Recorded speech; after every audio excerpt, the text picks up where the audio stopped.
7 tips to hold a conversation with anyone. Now, let's begin. Number 1. Creating intention. Amateur conversationalists often sabotage their own interactions by forgetting one important thing. Before you start talking to someone, decide why that conversation matters. What are you trying to accomplish here?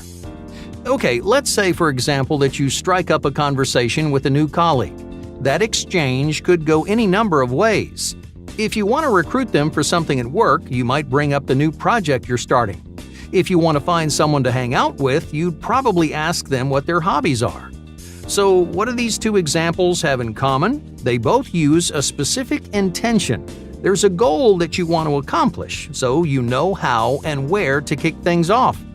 If you didn't create that intention, things would go a whole lot differently. You'd ask generic questions. There'd be lots of awkward pauses. The conversation would go on way too long simply because neither one of you knew when to stop.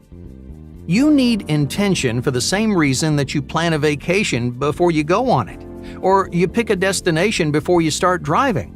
That freedom might seem like a good idea at first. And sure, it lets you choose from a limitless number of possibilities, but most of the time, the conversation will be so general that you can't decide what to talk about. You end up feeling aimless and awkward. To solve this problem, you need to narrow down your options. Make a plan. Decide on a specific direction. When you enter any conversation, you should know the reason that you're there. This approach gives you 2 very important ingredients of a good conversation: a subject and a time limit. Having a subject means you always have something to talk about, something to connect with and ask questions about. When you're finished, you don't have to sit around and wonder whether or not it's time to say goodbye. But intention doesn't just smooth over the awkward moments. It makes you a more capable conversationalist. If you know what to talk about, you'll naturally act more confident and self-assured. Your words will have purpose, which automatically gives them more weight. People are more likely to invest in a conversation with you simply because you're there for a reason. You can easily start every conversation on the right foot by coming in with intention. Number 2. Intention checks. Now you know you should create intention, but what does a good intention actually look like? Will anything work as long as you decide beforehand? Not every intention produces a good conversation. If you approach a new friend at a party, you can't really ask them to give you a job, or if you strike up a conversation with your boss, don't expect to find someone to go hiking with. The conversation and the context, they need to line up. The best intentions will consider the environment and the type of person that you're talking to. Otherwise, you won't get them interested, you'll just catch them off guard. So after you decide on your intention, ask yourself a few important questions. First, who am I talking to? Second, what expectations do they have of me? Third, why are they here? Fourth, is what I'm saying appropriate for this situation? Now, you might not notice how strange something sounds until you force yourself to take a step back. In your head, a topic might make perfect sense, but the other person has no idea what you're thinking. They aren't drawing the same connections that you are. Context is all they have, so use these simple checks to stop you from throwing people off. Number 3. Unique questions. Asking questions is an important part of any lasting conversation. You need them to keep things interesting, to stop the conversation from running aground. If you're someone who struggles to keep conversations going, then try to ask more questions than you answer. Let the spotlight shine on the other person while you direct things from behind the scenes. The role of conversational question keeper has a number of advantages. First of all, you just spend less time talking. Questions are almost always shorter than answers, so you have more time and space to think about what to say next. Questions also communicate genuine interest. Most of the time, they tell the other person you're excited to know more. Just make sure your questions are specific and on topic. For example, if someone is telling you a story about how their car broke down, don't randomly ask if they've ever traveled overseas. Your questions should show that you're interested and paying attention. That way, the other person feels like you care about what they have to say. Finally, questions make you seem like a friendlier, more confident person. They show that you don't need the spotlight. You can be attentive and enthusiastic even if you're not talking about yourself. This is actually a pretty rare skill to have. Many people lose interest or stop listening if they don't feel like they're the center of attention. Taking a more selfless approach to the conversation will earn you big points, no matter who you're talking to. Number 4. Know the tiers. When you first meet someone new, certain subjects are off limits. It's almost like there's an unspoken hierarchy of topics. On the bottom, there are super casual ones like sports or the weather, but on the top, there are incredibly personal topics like family and health.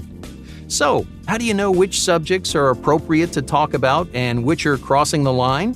Well, it helps to break the list of topics down into 3 separate groups. The first is perfect for first impressions. These are subjects that everyone knows about and few people have a personal connection to. Food, movies, and celebrities are great first-time topics. They're safe, easy, and don't ruffle any feathers. The second tier is a bit riskier. Topics like politics, romance, and the news can get people riled up. People often have a very personal stake in whatever they believe, so these subjects are best used when chatting with someone that you know. Finally, the third tier is for the most personal subjects like religion, family, and insecurities. You should really only talk about these with close friends. They're way too invasive for a casual conversation. It's worth saying that these tiers aren't all that clear-cut. Sometimes a casual conversation can dip into a more personal subject. And if that does happen, just make sure you're not making the other person uncomfortable. At the end of the day, comfort matters more than staying within the proper tier. Number 5. Cut the complaints. Okay, let's say you aren't the biggest fan of your boss. You think he's annoying, lazy, and abrasive. You're convinced you could do his job way better than he can. But if a coworker walks up and asks you what you think of your boss, what should you say? Should you start ranting about your deep-seated hatred? Should you brag about how much better of a leader you are? Ranting, complaining, and gossiping are 3 of the most common conversational mistakes. You might be trying to bond over a collective issue or just give an honest answer, but you're not doing yourself any favors. In fact, all 3 of these put an incredibly negative spin on the conversation. Gossip makes people feel uncomfortable and nervous. Complaints make you look self-centered, while most rants are just plain overwhelming. People won't want to talk to you. When you start complaining, they'll start looking for a way out. You obviously don't want that. So what should you do instead? Well, before someone gets to know you, you sometimes need to bend the truth. Using that previous example, even if you do hate your boss, you should still find something positive to say. You don't need to make up some elaborate lie, just show the other person that you have a good attitude. So that way you seem safe and approachable. You don't come off as a toxic person.